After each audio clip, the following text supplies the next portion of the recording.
the top, you can write up there a transform mind, or you can write team thinking, transformation. Transformation. I'm going to ask some crazy questions. I'm going to get y'all to help me preach this today. I was running back and forth. Different stuff was running in my mind. I'm going to ask the question. That now earlier, earlier during the service, the doors were shut and they were told to open them again. Why was that?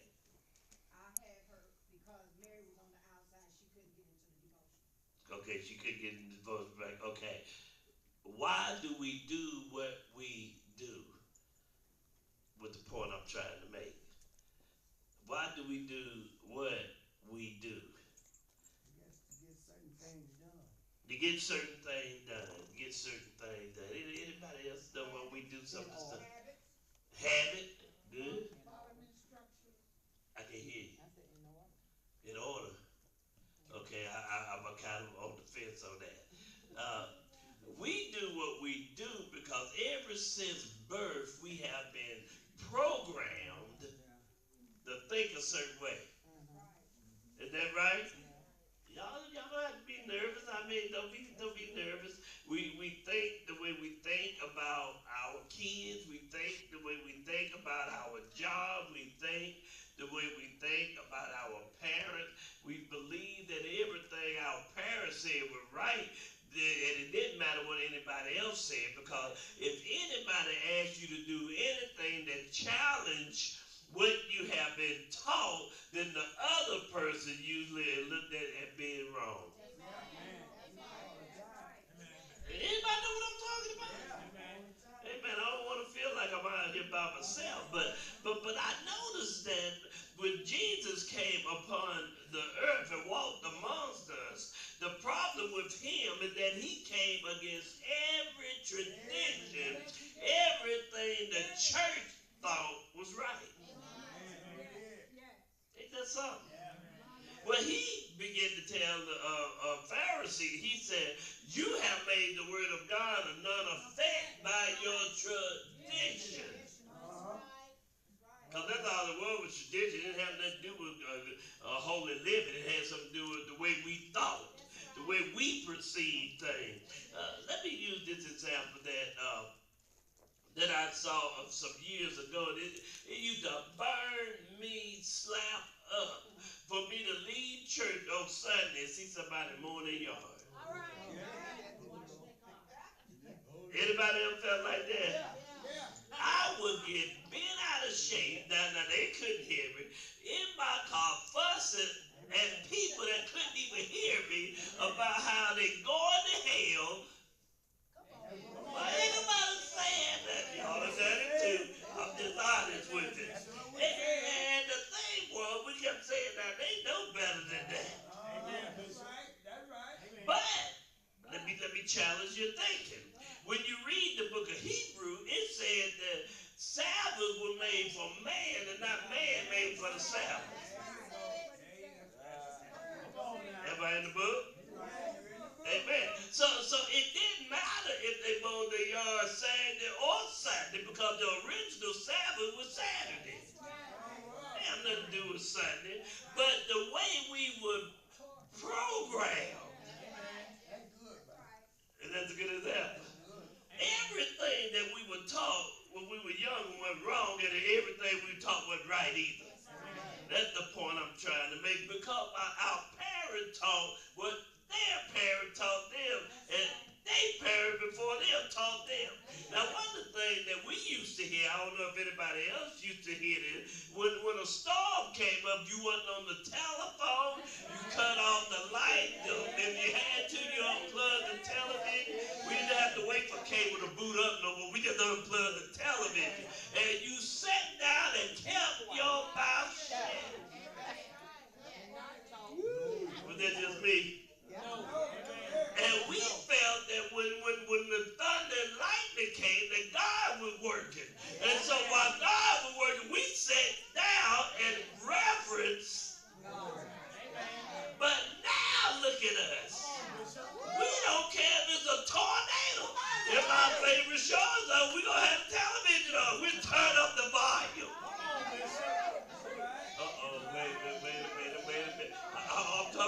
that for with our mind. We're going to get there in a minute. But I got to let you see how we think. Because that's the way we were programmed.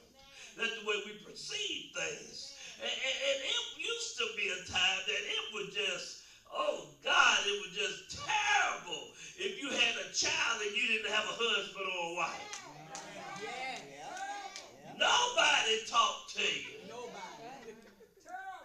You were just as good as having leprosy. I remember with my oldest son, right before he was born, and I don't know how many Baptist people I got in here, but it was a time that they told, at that time, it was just a girl I was dating, but she got pregnant, and they made her sit down off the choir and everything. And guess what? I sat down too. And you know what the problem, see, I always been different. When the problem came in, my pastor approached me and said, June, you ain't playing no more? I said, well, it took both of us to make the child, so I felt that if the punishment was correct, then both must be punished. I said, I felt like. But nowadays, I'm thinking again, we think different, and the rules seem to not apply to everybody. Is that right? If a female sleep with a lot of men, she's a whore. If a man sleeps with a lot of women, he's a stud. Well, y'all ain't hear me. Y'all, they're too old for y'all. They're too old for some of them old people over there. Isn't that right? We'll give him a pat on the back. If a man cuss, we think he's just tough. If a woman cuss, it's sickening. Y'all ain't getting me now. Our perception. But don't you know in the eyesight of God, sin is sin? God don't look at our gender. He don't even look at our standing. He just look at you sin. So, what are we trying to get you to see? When we are a team, then we got to change the way we see things and the way we think about things. You cannot be part of the team and only think about yourself. Now, let me get some dangerous stuff now. We're going to use some of the examples that we've already used with you concerning football and all that. I didn't use basketball because I was too short. I could play it on the street, but people would always run all over me and poke me in the eyes and stuff because I was little. They didn't like playing with me. They said I was too little. I could shoot, but I was just too little. I was always in the way.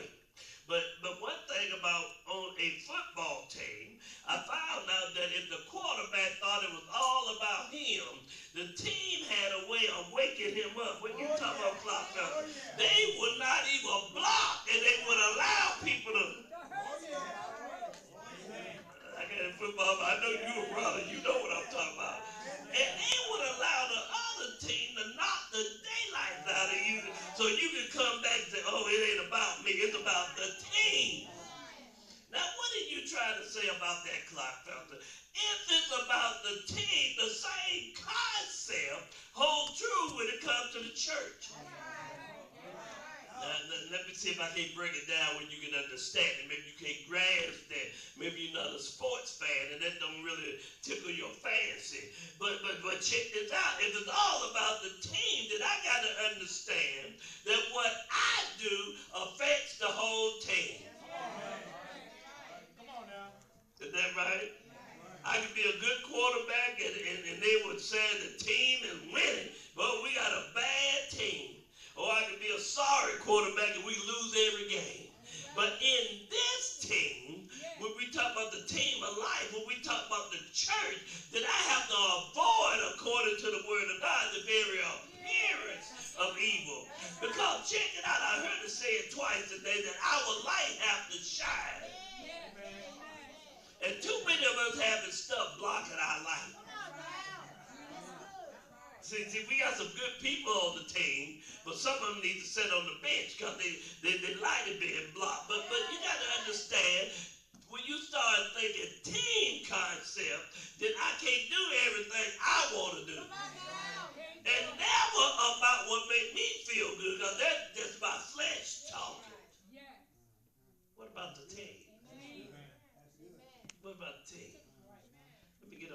again. Transformation. Transformation. What is transformation?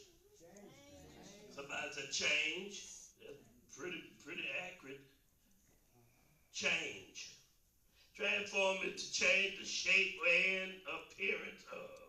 To convert or change the character of.